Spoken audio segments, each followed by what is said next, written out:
Hello, everyone, and welcome to another episode of the Financial Confessions. It is me, your host, co-founder and CEO of The Financial Diet, Chelsea Fagan, also someone who just loves talking about money.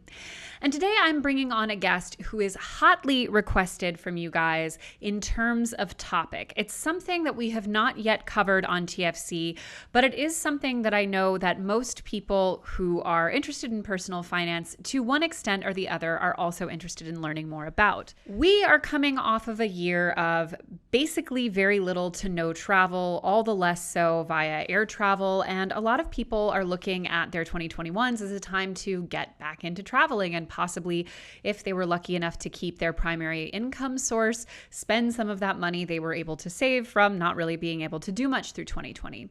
But a lot of people who are budget conscious, like myself or basically anyone else who's going to be watching TFD, want to know how we can do it in the most cost-effective way. Now, that doesn't always mean necessarily going with the cheapest option, but it does mean learning a lot about the ins and outs of the travel industry so that you can make the best decisions and make your finances work for you. For example, myself, I fly quite a lot and I like to fly Delta because they also partner with Air France, where I'm going back and forth a lot. So I have optimized all of my business and personal credit cards to be Delta aligned and reap the rewards of the money I was already spending.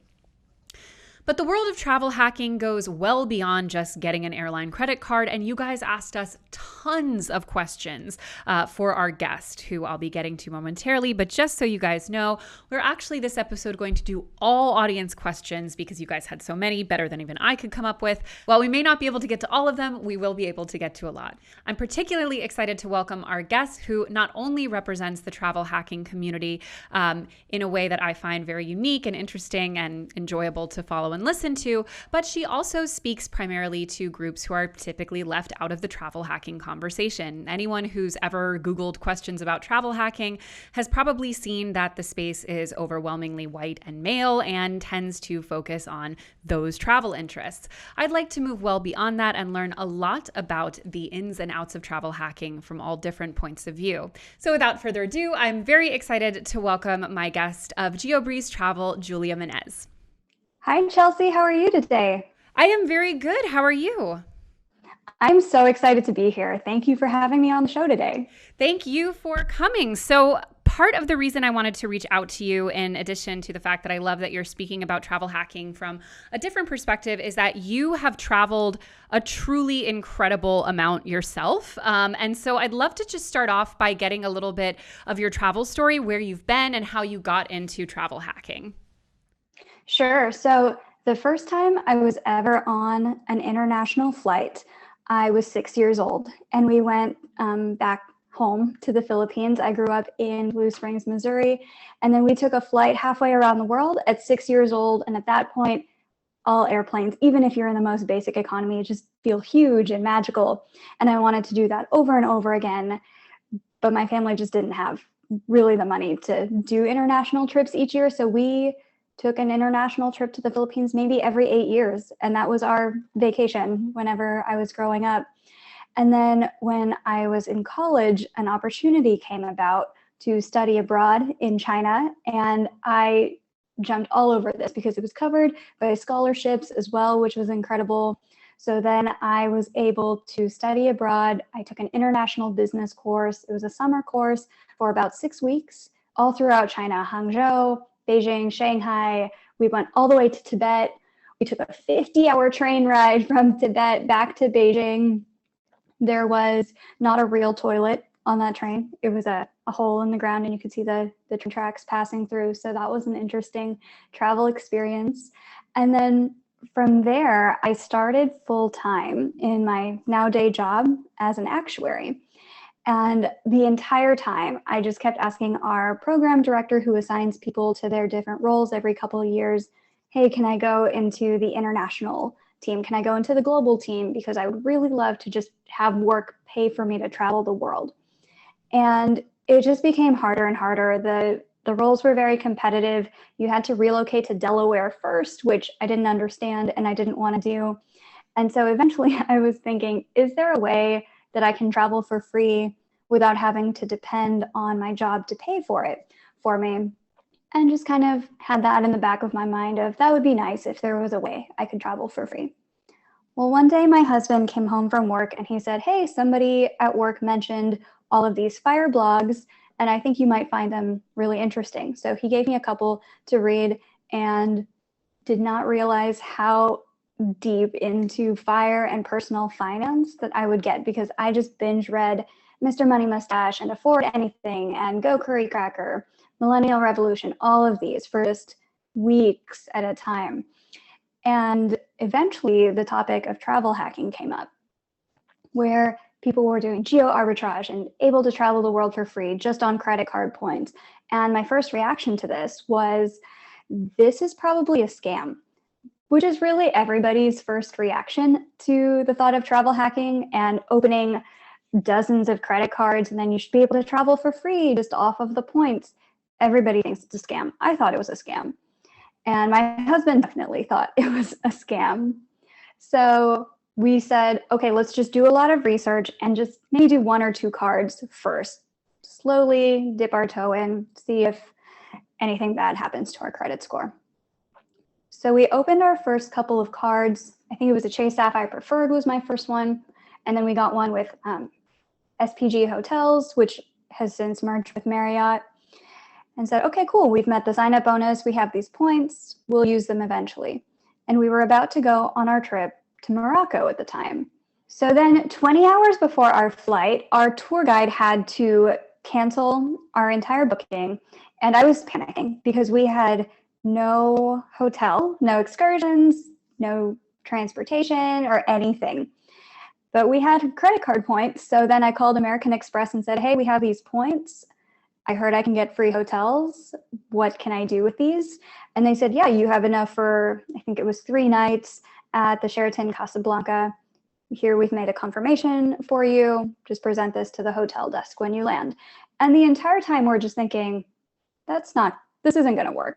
Something bad's going to happen. But then we got there and they said, yep, you have a free room. We've actually upgraded you because you have status with this hotel. You have free breakfast, free cocktail hour, and they just were so nice to us. And from there, we were very much hooked to the life of getting free travel. And then I started doing so much more research into all of the different credit cards, into what has now eventually snowballed into Geobreeze Travel. That's amazing. And I think I read, 30 countries, is that correct?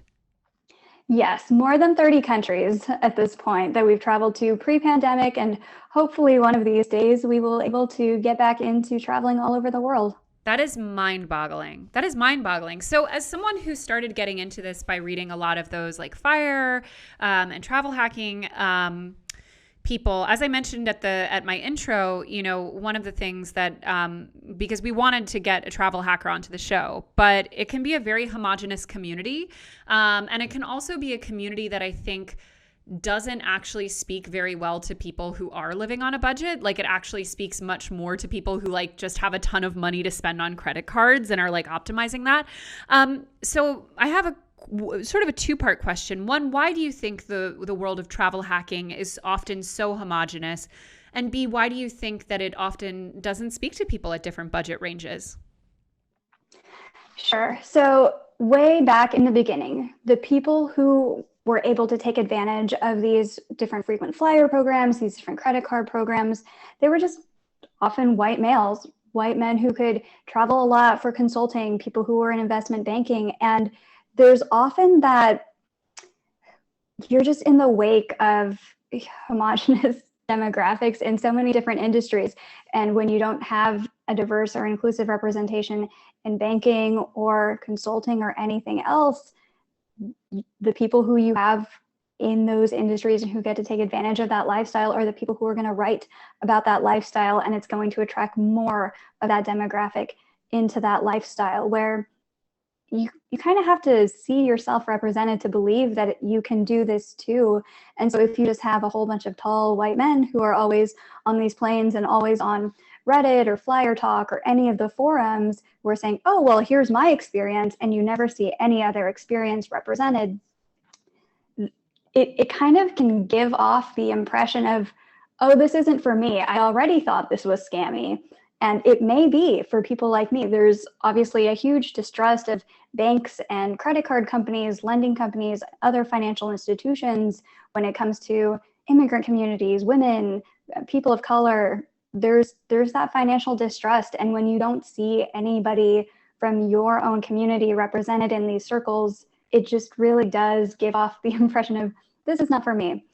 And as far as why they don't try to speak to these communities, part of it might be money, where a lot of the bloggers will make their money off of credit card affiliate signups, where they'll say, please use my link, here's our best recommended credit cards. And every time somebody signs up using their link, they get some kind of commission for that.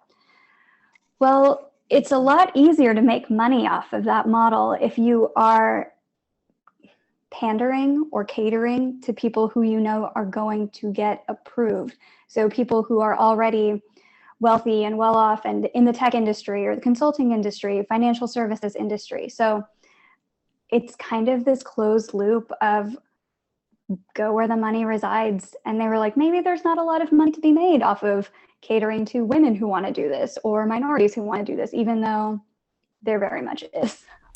Yeah, I will say I am someone who travels a lot, and I love watching, like, my guilty pleasure is I love watching videos of like people reviewing flights. I love doing it. And that we really could use some women in that community. There's like one or two women in that community, but I'm so tired of watching like 45-year-old men in a polo shirt tell me about their experience in like the new Delta One suites. It's like, I can't relate to you. You're not enjoying any of this the way you should be. I want to hear about, like, what is the vanity mirror like? What are the bathroom amenities like? Anyway, so as promised, you guys sent tons of questions. So we're just going to dive right into them, and we're going to try and answer as broad a range as possible. So we got to start with the obvious one. What credit cards do you recommend? So this one, it completely depends on what your travel hacking goals are. There's something called shiny card syndrome where people will just get all these mailers and then they'll say, I want to get an Amex Platinum and I want to get a Chase Sapphire Reserve and I want to get a Hilton card. And then suddenly people end up with 20 different pockets of points that don't pool together for any of the cool prizes. And then you don't know what to do with all of those points. So what you want to do before you just start willy-nilly applying for credit cards, work backwards and ask yourself, what trip do you want to get for free? Get really specific. If you want to go to New York, say, I want to stay in Manhattan, in Times Square. Here are the airlines that go from my home airport to the airport in New York City. And here's the hotel that I want to stay at. How many points is it going to take for you to get that free flight and for you to get that hotel? What kind of points do you need? Do you need United points? Do you need Delta points? Do you need Hilton points or Hyatt points? And then work backwards from there and say, which credit cards have points that will actually transfer to that program? Because if you're trying to plan a trip to Paris and then you say, oh, there's this awesome Southwest card that just came out, it has a really good promo, I'm going to use that. You can't transfer Southwest points to any airline that flies to Paris. So before you just start jumping on all of the different credit cards, do your research and work backwards from there. That being said, some of the most popular cards to start with are within the Chase family. Chase Sapphire Preferred is really popular. And that's because of a rule called 5/24, where if you've opened 5 or more cards in the last 24 months, Chase will just reject your application.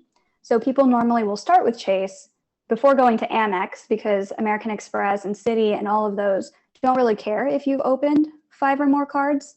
So you can go Chase first, then American Express, but you can't go the other way around, open 5 American Express cards and then go to Chase. So that's how people tend to structure it. But the most important thing really is to have a strategy and work backwards rather than just getting shiny card syndrome. Hot tip indeed. So this person is asking a question that I actually am wondering if it's true too. Is it true that flights are generally cheaper if you buy them on Tuesdays, i.e. is booking flights on certain days of the week a real hack? That is an absolute fake hack. What? And anybody who says, oh, this is a real travel hack, you should book on Tuesdays, you should unfollow that person on Instagram. They have no idea what they're talking about. And it's completely the luck of the draw. The airlines don't upload their flights on Tuesdays or anything like that. That's not a real travel hack. That's like saying your car insurance goes up if you have a red car. That's also a myth and not at all true. Damn. Wow. Well, I've already gotten my money's worth on this episode because I always thought Tuesdays were the cheapest days. Okay. What is the peak time for buying flight tickets and reserving a hotel room before a trip? I.e., how long before your trip should you be making those purchases?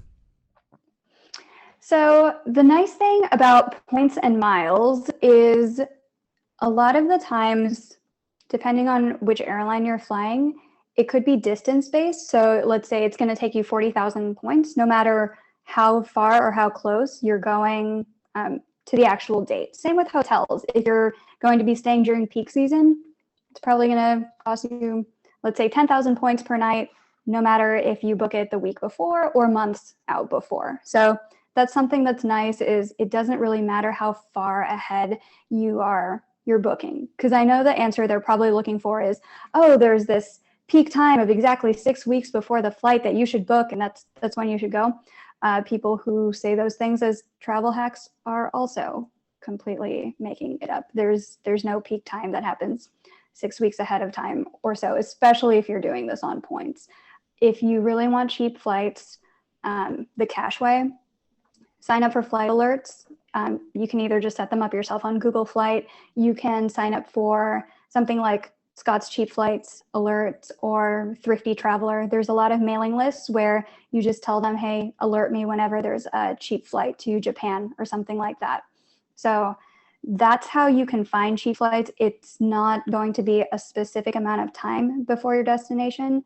It's more so you need to be watching out for whenever a sale happens if you want to be doing cheap cash fares. That's a hot tip. Also, I will say now I'm almost afraid to give my tip in front of the master here, but I'm going to take the risk and you'll correct me. But right now, especially because I've had to fly internationally quite a lot this past year because my husband had to leave the country for immigration reasons. So we've had to go back and forth to be able to see each other. Those flights are almost entirely empty because only family can go right now. So it's like, and no one's going for leisure. The whole country shut down. So anyway, so I have every time I go, I just go up to the counter when I check in and I'm like, how much is it for an upgrade to first class? And international first class, if you actually pay for a ticket beforehand, is like $4,000. Last time when I flew back, I got it after I checked in and I paid for this entirely with credits I had on my account, $280 to upgrade. And if a flight is not full, because I've done this pre-pandemic, if a flight is not full and you're past check-in time, go to the counter, go to the gate, because they're trying to get those little upsells at the last minute while they still can. So worth asking. Yeah, it is always worth asking, especially with hotels too. If you want an upgrade, it helps to have status with hotels. I also recommend people write to the hotel ahead of time to say, I'm on my honeymoon, can I get an upgrade or something? Give them time to prepare for you. Write to them a week or so before you're getting to the hotel. Don't just drop that on them once you're at the counter and say, right, surprise, we're on our honeymoon, can you upgrade us? And they're like, oh, we already prepared your regular room. So it's another tip, is let people know ahead of time. That's a hot tip. Looking for an upgrade. Also, worst case, if you tell them you're on your honeymoon and they don't give you the room, at least they'll probably put a bottle of champagne and a box of chocolates and stuff in your room. Can never go wrong. How should I plan my financials out for 2 months of traveling abroad? So it completely depends on your situation. If you want to sublet your apartment or something like that, are you still going to be paying rent as you're doing 2 months abroad? So that's one consideration to take into account. What style of travel you're going to have when you're going abroad. Are you going to be doing this all in points and miles? In which case, you should have a strategy going in beforehand of how many points you're going to need and how you're going to get those points. Are you just going to be staying in hostels and paying it all with cash before you go abroad? So lots of different approaches that you can take before going abroad for 2 months. And it's all about formulating a strategy.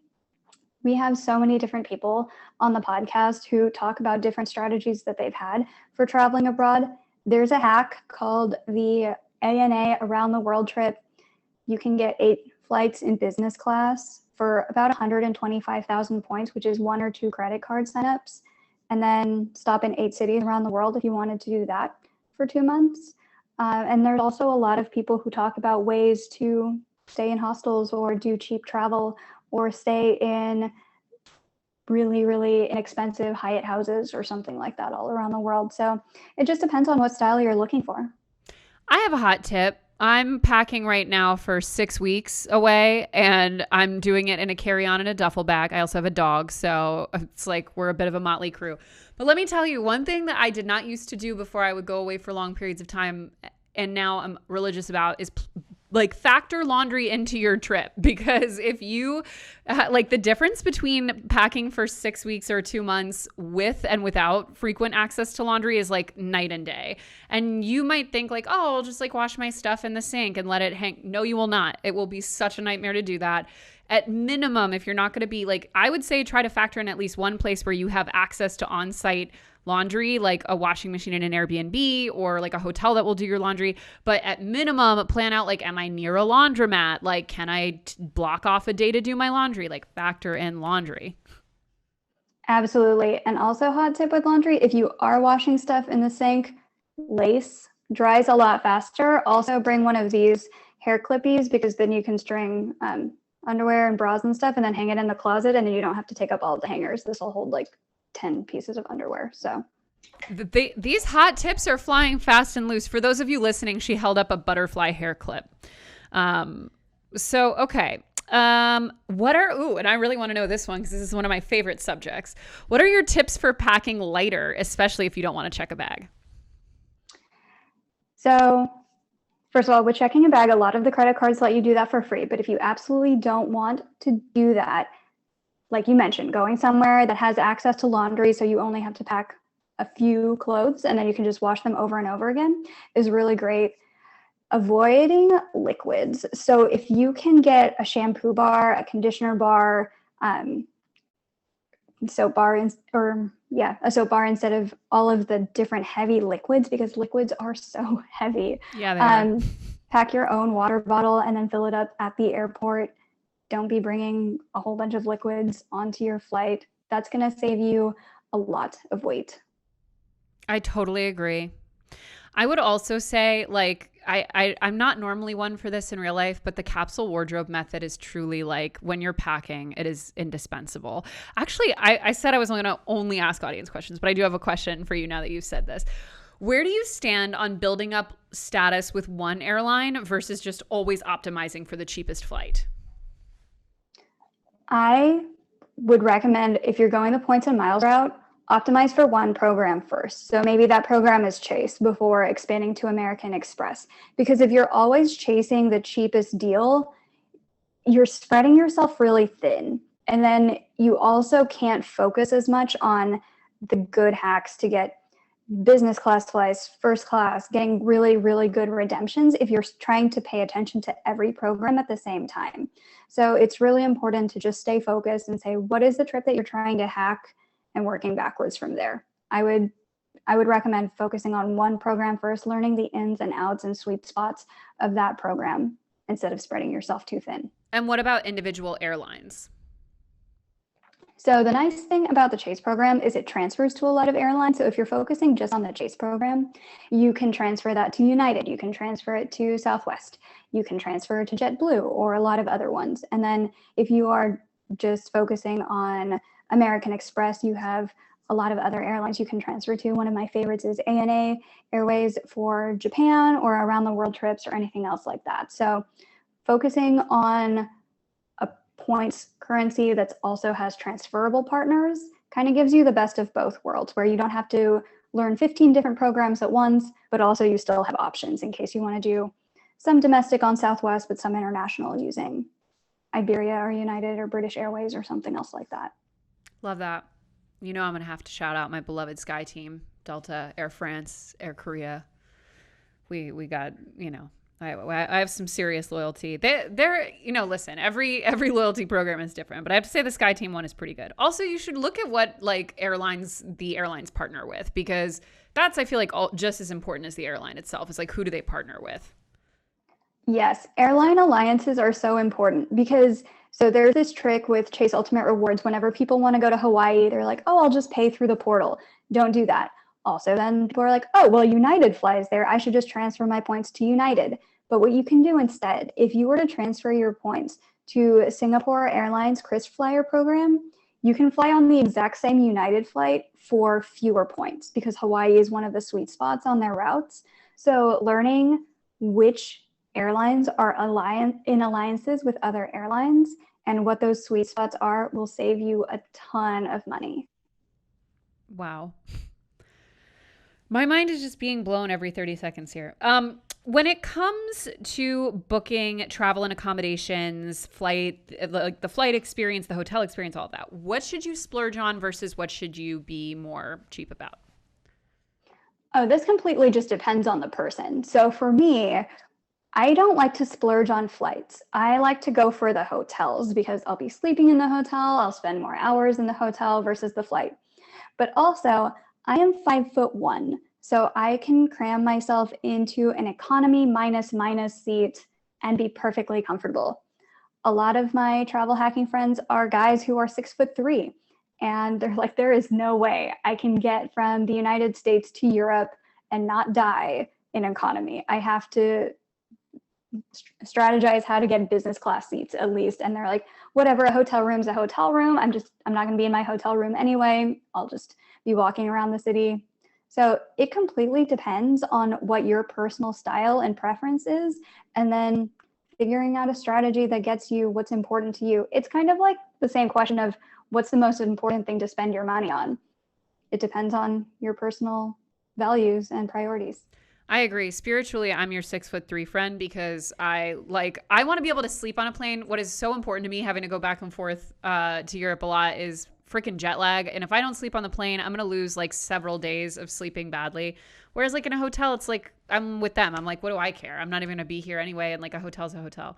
Although hilariously fun anecdote, my husband, who is survey says 6'4", if anyone doesn't remember that from the many episodes I've mentioned it. He could not care less. We have been on many flights in our day where I've like upgraded myself and he just like doesn't care. He's in economy watching Into the Spider-Verse for the 57th time. Just like crunched up. Goes to show.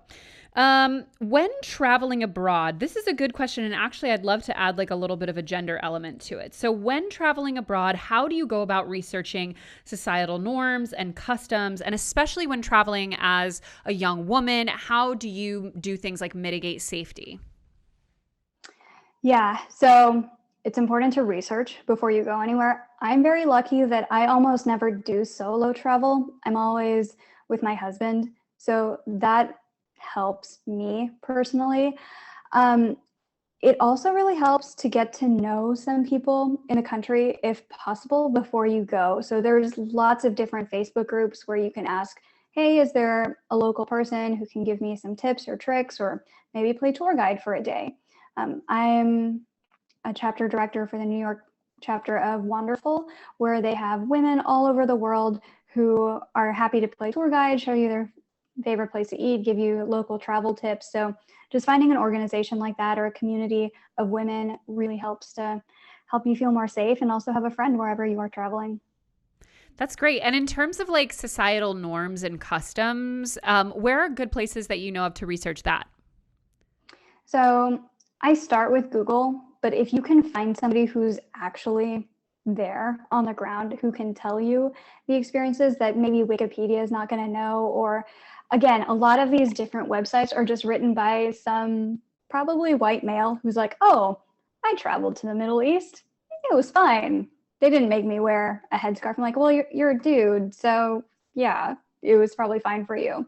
So if you can find somebody who's actually local, message them on Instagram, find a Facebook group, find a community like Wonderful where you can ask these questions, that's where you're going to get a lot more of that kind of societal norm thing. Also, another trick that we've used, if we are looking for Airbnbs, trying to figure out what they allow and don't allow in their homes can really clue you into some societal norms. Sometimes if you're staying in a Middle Eastern household, they won't allow you to bring any alcohol into the home. Or perhaps if it's a mostly vegetarian culture, they'll say, please don't bring any meat into the home. And one time my husband and I were staying at an Airbnb in Morocco, and one of the rules they had in their description was, if you're staying in the same bedroom and you're an opposite sex couple, you have to show a copy of your marriage license because they didn't want non-married couples sleeping into the same room. So those types of things can really clue you in on the different societal norms that you can expect when traveling to a foreign country. Wow. Wow. Yeah, and I also feel like when it comes to traveling, and I love your recommendation of trying to find locals because, I mean, when you think about like using New York as an example, people who come to New York and like just stay in Midtown and go to Times Square and like do, that version of New York, any New Yorker is going to be like, that's such a shame. There's like so much else to do and see. And so you imagine that, but going into whatever city you might be going into, like you don't want to get the Times Square experience of whatever city you're going to. So this person says, I am young and I want to travel as much as I can, but consistently find travel extremely expensive. Are there any destinations that are great for young people which can be done very cheaply? Destinations that maybe aren't highly visited, hidden gems, anywhere super cost effective, etc. I think there's this thing called the English tax, where anywhere where you're traveling where they speak a lot of English and it's more predominantly a white country, somewhat correlated, tends to be a little bit more expensive. So Europe's going to be a lot more expensive than, say, Central America, which I found to be really inexpensive. But also Belize in Central America speaks English and is much more expensive than its neighbor Guatemala, where they generally speak Spanish. A lot of the same pattern you'll find in Southeast Asia, where Singapore, everybody speaks English. It's pretty expensive. Vietnam, probably not going to have a ton of English, super cheap. So that's something that you can weigh as you're trying to find different destinations, but it's not always the case because Malaysia is pretty affordable to travel to, and the Philippines is really affordable to travel to as well. Yeah, I would also add that I feel like it's usually a good rule when you're going to a highly touristed country to look at like the second and third tier cities in terms of like size and how frequently they're touristed, because often in a lot of countries, the areas that are super, super frequently touristed are going to be the most expensive, the least authentic, especially in high season. They're going to be nightmares to get around. And often you find a way better experience, way better food, and a way better cost of living in some of these cities that are amazing, but just less well known. Absolutely. If you can get out of the city center, don't pay attention to those like bucket list travel things of go to the Eiffel Tower and go to the Leaning Tower Pizza and go to Big Ben Clock in London and all of those very postcard things. If you can stay away from those and then instead just say, where can I get good cheese? Then you'll probably save a lot of money that way as well. I totally agree. Hot tip on that front. Anyone going to France, anyone going to the south of France is always going to the east south coast of France. Things like, Nice and Cannes and, Saint-Tropez and all of that stuff. Waste of money, waste of time. No offense to anyone who likes those places. But you go to the southwest of France, the Mediterranean is just as beautiful. I would argue the food's a lot better, way more authentic, way more affordable, and not as many tourists go there, which makes for a way better experience. That's my recommendation. And I've experienced that in like several countries. Like the less touristed areas are way better, in my opinion. My favorite was Estonia. So we took we were on a Baltic Sea cruise, mostly because we wanted to see Russia without filling out a whole bunch of paperwork. And so travel hack, if you want to do that, just jump on a cruise ship because you take a 10-hour tour. You don't have to fill out any paperwork when you go to Russia. But one of the stops was Estonia. They dropped us off in Tallinn city center. Everything was expensive, but then they said, oh, just go to the train station, one train station away, or we just walked it because it was so close, where all of the college students hang out. And everything was so cheap. Drinks, sandwiches, snacks, souvenirs. Go where college students hang out and just ask somebody to where these different places are, because we saved so much money and it was a lot better food than what they had in the touristy area by the castles, by the cruise ship port. If you're landing in a cruise ship port, get out of the cruise ship port and then go somewhere else. Can I go save money that way too? Can I take one further step and say just don't go on cruises? That's kind of my take for a lot of reasons, but listen, everyone's got to do what they want to do. Out of curiosity, you don't have to answer, but I would be curious, what is your least favorite place you've ever visited? It's probably this one place in Virginia. I don't even remember where in Virginia, but mostly because it rained the whole time and we were in a horrible hotel. We were like, oh, we'll just take a day trip to like this Virginia beach city from Washington, D.C. And nothing happened. It was just a terrible weekend.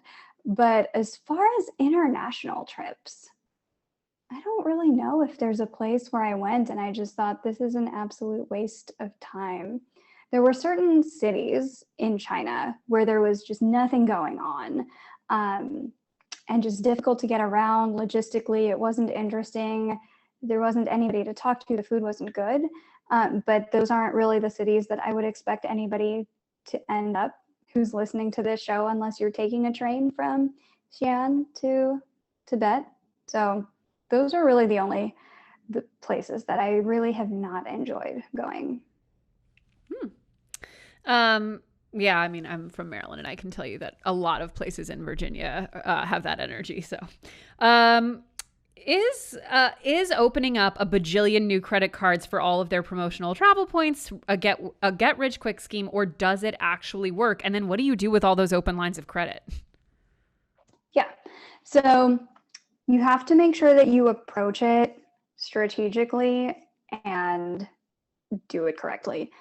The first rule of travel hacking is whenever you open all of these credit cards, you have to pay off the balance in full before the end of the month, every month, or else you're going to end up paying interest. And those interest rates are crazy high on any points and miles cards. And it's just going to completely negate the value that you're getting from these points. So that's rule number one. Always pay off your credit card in full every month. Rule number two, do not increase your spending just to meet points. Don't look at a coat and say, oh, that's a $500 coat.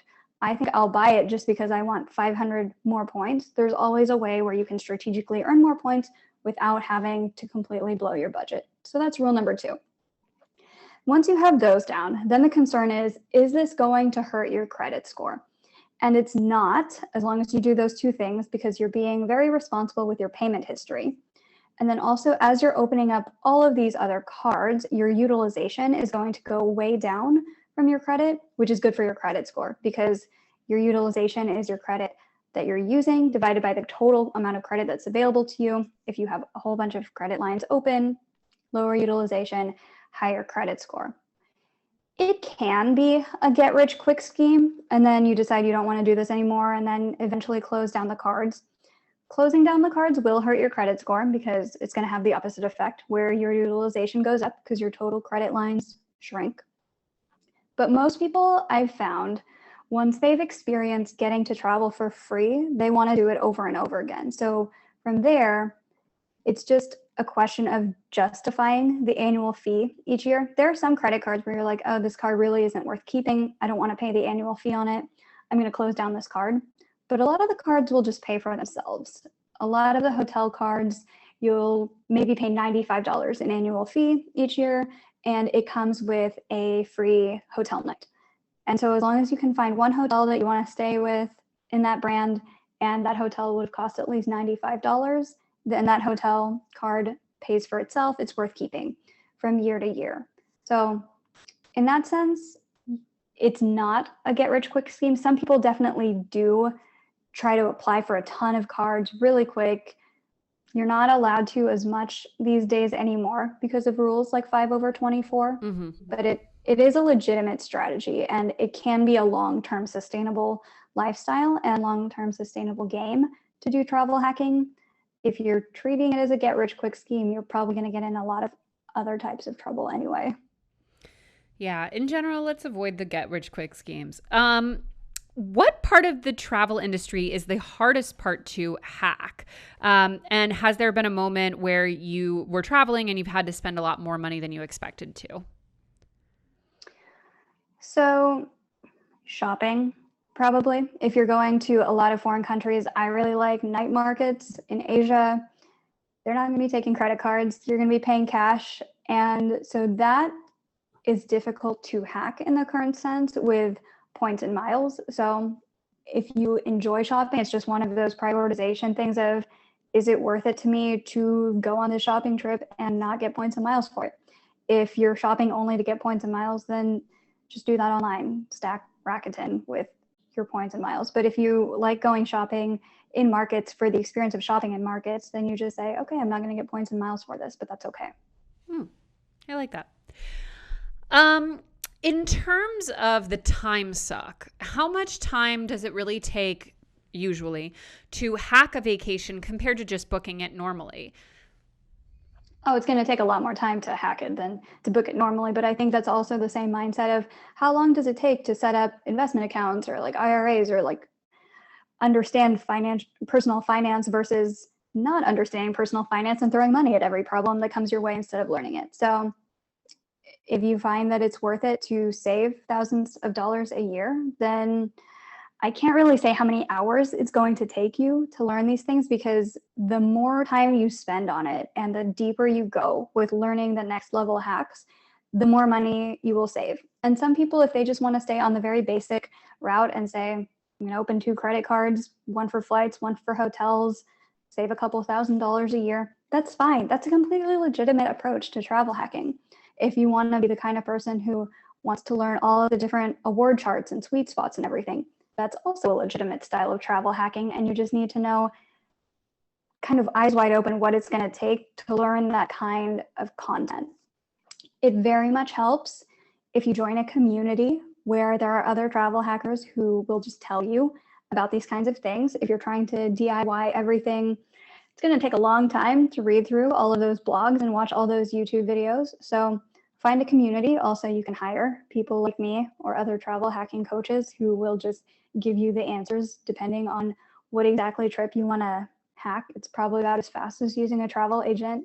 Just use somebody who can tell you, oh, here's the different airline routes that you want to take. Here's how many points you're going to need. Here's the 2 credit cards that you're going to need in order to get enough points. Here's your strategy plan. And it'll save you a ton of time if you wanted to just hire somebody to do it for you. I did want to get, well, since you just brought it up, we can talk about it now. I was going to ask a little later. So you do this for people, like they pay you essentially as like a consultant to help them plan out their travel hacking. What do you charge? So right now I charge $125 for a 12-month strategy, which comes with a free call, because I always screen everybody in a free 30-minute call first.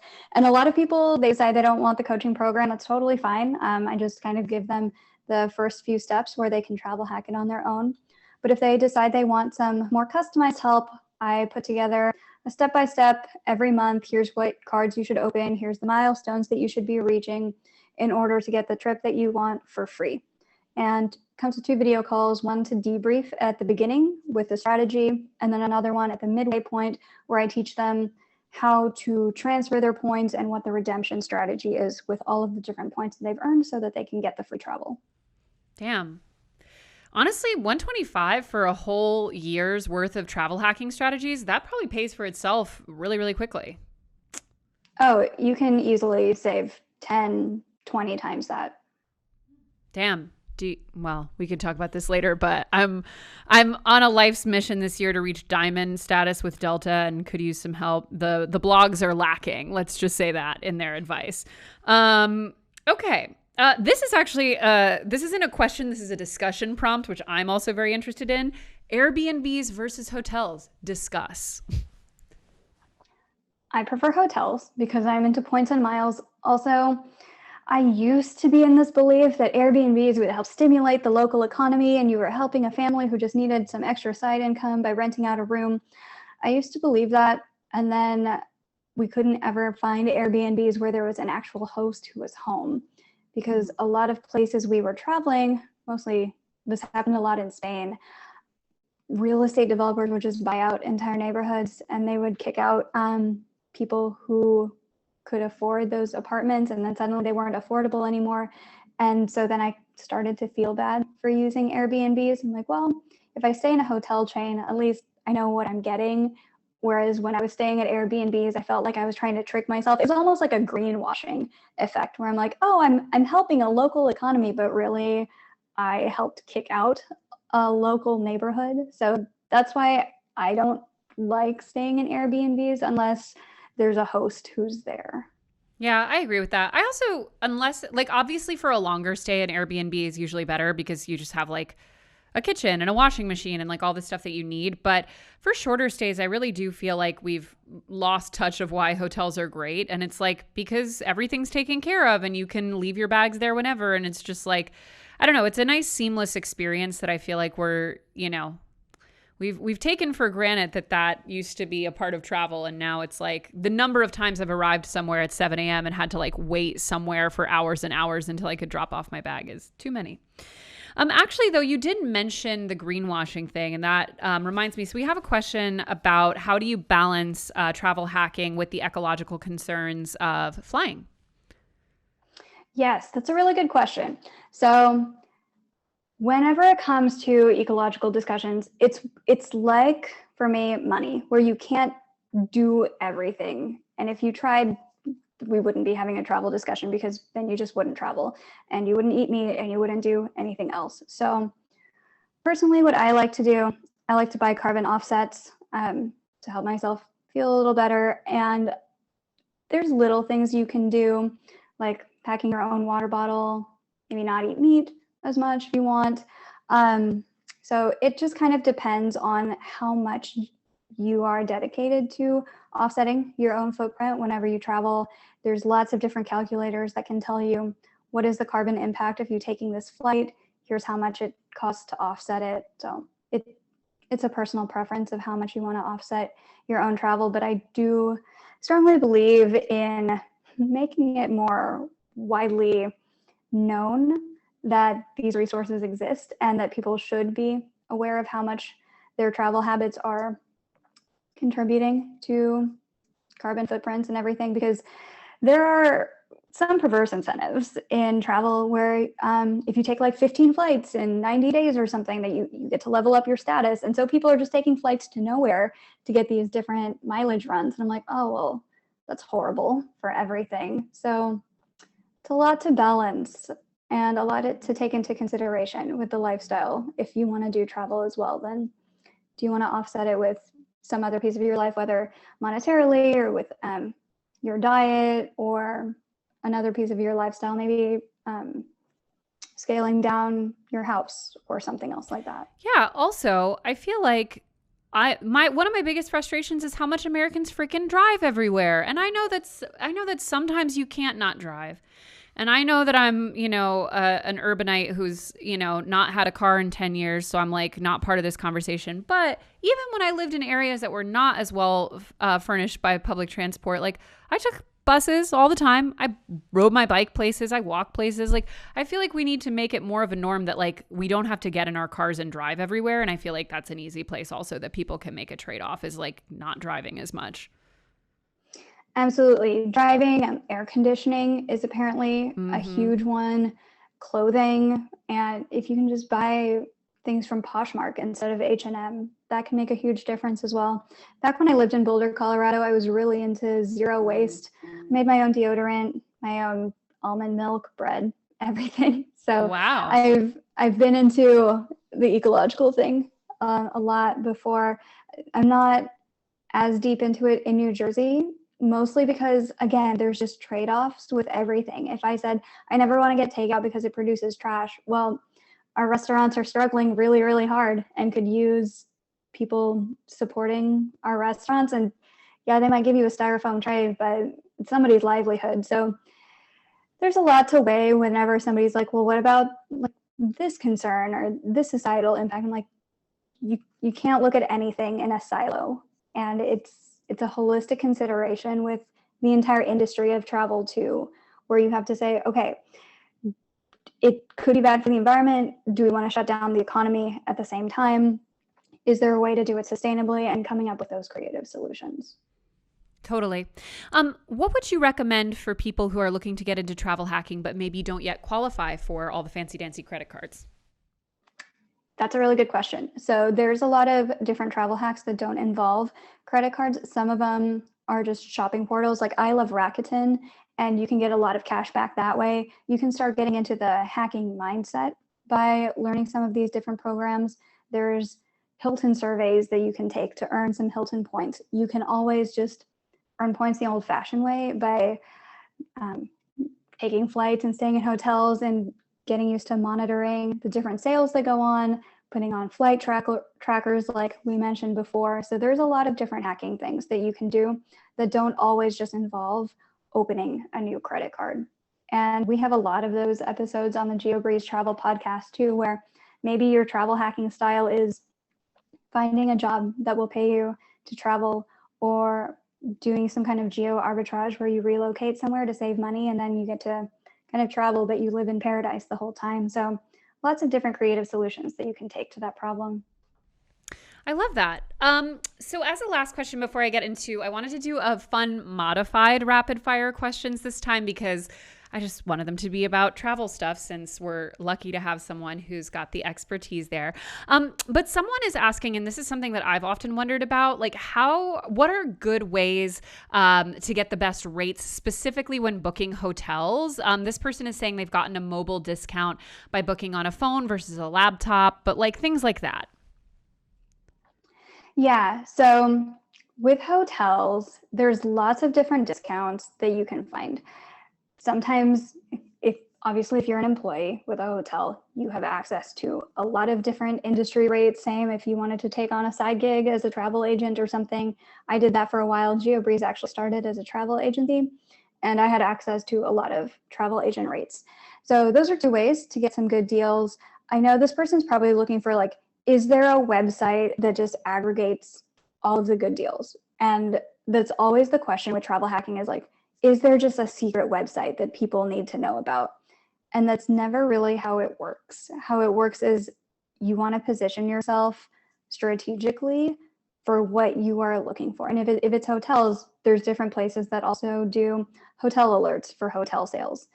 So lots of different ways to go about that one. But I know that when people talk about travel hacks, they're always like, what's the secret website that tells me all of these answers for award routes and like what's going to be the cheapest one? And there's never one website for it, because if there were, those cheap hotel rates are going to get taken really quick as soon as anybody finds out about this website. So it's almost like having to know what all of the different resources are that are relevant to what you're trying to hack. Totally. I also would say this is about flights, but I've always been I'm really interested in commercial flight. I think it's really cool. And there's a really cool video. Okay, Holly, I'm getting laughed at over here. It's interesting. Anyway, there's a really good video I think it's called How COVID Broke the Flight Algorithms or something. But basically, it's like a video about like how airlines price flights to maximize both like capacity and like total value per flight, and how COVID completely wrecked that because like the algorithms were no longer able to understand like why people were flying. And so it's not about hotels, it's about flights, but it's kind of a similar concept and it's really interesting and goes to show why there's no one simple way to do it, because the companies have outsmarted you and they have found ways to get around, a bunch of people doing the same thing. One other airline flight hack. So some people will fly on holidays because they know it's going to be oversold and they are looking for those airline vouchers to be the person who volunteers so that they can get the airline voucher. Airlines have already accounted for this for all hotels. What they can't account for 100% is sports games and sports fanatics. So if you need to fly back and forth to a college town or a sporting event or something, it's going to be oversold. And if you don't care about the sporting event, you can be the one who raises your hand and gets the flight voucher. And airline modeling is not sophisticated enough to account for all of the people who want to go to all of these different sporting events. Damn, man, I've been lucky enough like twice in my life to be that person. One time I got $2,000 for leaving a flight. And they put you up, I mean, to be fair, they put you up in the airport hotel, and that's like no one really wants to be staying there, but whatever, I got $2,000 free off it. Okay, so just a couple travel related rapid fire questions instead of our usual signature. What is like the hack that you are most proud of, where you got the best trip, the best deal? Yes, so one time we went to Maui and I had a free night certificate with Hilton. And so, of course, we were looking all over the internet to say, what is the most expensive hotel where we can use this free night certificate? Turns out it's in Maui. It's the Grand Wailea, which is a Waldorf Astoria hotel. Starts at $500. And then I used an email upgrade template to write to the hotel and ask, hey, if you have availability, could you upgrade me to the $650 room? I have status, Just let me know if you have availability. They ended up upgrading me to the $900 a night room. It had an ocean view. It had an ocean and mountain view at the same time, magically, with this wraparound balcony. We had free breakfast. They gave us free dinner, which anybody who knows about food prices in Hawaii, especially in the touristy areas, it gets expensive. So that saved us a ton of money. And they wheeled in a tray of champagne and local Hawaiian snacks too. So that is probably one of the hacks that I am most proud of. If you'd like, I can provide a link for your listeners to grab that free template as well. Hell yes, we would like that. I've always wanted to go to Hawaii, so that is very appealing. So that's one of my favorite hacks. That's amazing. Was the flight there and everything on points as well? I think we were able to get really cheap flights. There was a sale or something, so we were able to get some cheap flights. As far as flight hacks, we have had these business class tickets to Spain round trip for probably one credit card sign up. My husband and I were able to get 2 round trip tickets in business class to Spain, and we've had to keep delaying it because of the pandemic. And I so want to take this flight on Iberia business class, but one of these days we'll actually get to take that flight. Soon enough. What is the most underrated city that you think people should visit more? Tallinn, Estonia is up there. Like I mentioned spell before, that? nobody ever mentions Estonia as a great place to go. They have beautiful castles that you can take photos with. If anybody's into Game of Thrones, the Valyrian language is based off of Estonian, so it just feels like you're in Game of Thrones. People also speak English. They're super nice. The food is great. So Tallinn, Estonia for sure. I love that. Favorite airline, favorite hotel line? My favorite hotel line right now is Hyatt because I recently got globalist status, which means that I don't have to check out until 4 p.m. I get free suite upgrades upon availability. What else do I get? A lot of bonus points, free breakfast, free club access, and the best part of being globalist is I can have a hack where I can book I can book reservations for other people through my account, and then they get treated like they have globalist as well. It's called the Guest of Honor program. So it really, really helps to have friends who are into travel hacking because they can share their hacks with you as well. As far as airlines, I've only flown Swiss Air once, but the reason I love them so much is they have really, really good ice cream on their flight. And just the snacks on Swiss Air were so much better than anything I've had before. And I want to throw in one other category that I know they didn't ask for, but my favorite airport is Singapore Airport because they just have free luxury everything. I had free samples of $300 cognac, Grey Goose martini. They just gave it for free. They have facials that they'll just give you, like La Prairie. They had a $600 jar of face cream, and they just gave me a free facial. I went to the Dior counter. They gave me a free makeover. They have free massage chairs, butterfly garden, skating rink. Singapore Airport. I think we extended our flight. We paid extra to get on a later flight just so we could experience this airport for a longer period of time because the airport is that good in Singapore. Damn, that is very aspirational. Okay, and lastly, are you working on any big travel plans, point hacking right now? We are. So now that we have Globalist with Hyatt, I want to go to as many Hyatt hotels as possible where I can take advantage of this.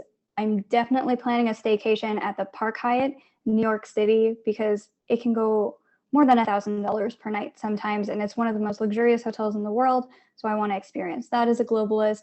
There's also a hotel in California by Big Sur. It's called Ventana Big Sur.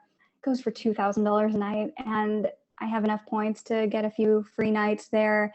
And the availability on that one, it's the only time I've ever not found availability for a hotel because it sells out from the award availability so fast. But I would love to go there one day. I have enough points to do an around the world trip in 8 different cities, all in business class. Everybody keeps telling me that I need to go to Dubai one of these days. So I'd love to be able to visit Dubai on my way around the world if I can ever convince myself to take 3 weeks or more off of work at one time. So those are some of the travel hacking goals that I have in the future. I love that. Well, this has been such a fun conversation. I feel like I've learned 100 things even in this short talk. So where can people go to find more about you, to listen to your podcast, and to possibly work with you on their own travel hacking? Sure. So I'm most active on Instagram. You can find me at Geobreeze Travel. My website is geobreezetravel.com. You'll find the podcast there. It's just called the Geobreeze Travel Podcast. And there are links on the website as well to sign up for a free 30-minute coaching call, where if you're like, I learned so much, but I'm so confused about how to even get started with travel hacking, we can get you all set in 30 minutes. And then if you want a customized coaching package from there, I can help you with that as well. I love that. Well, thank you so much for joining us, Julia. It's been a pleasure. And thank you guys for joining us this week. And I will see you next Monday on the next episode of the Financial Confessions. Happy travels.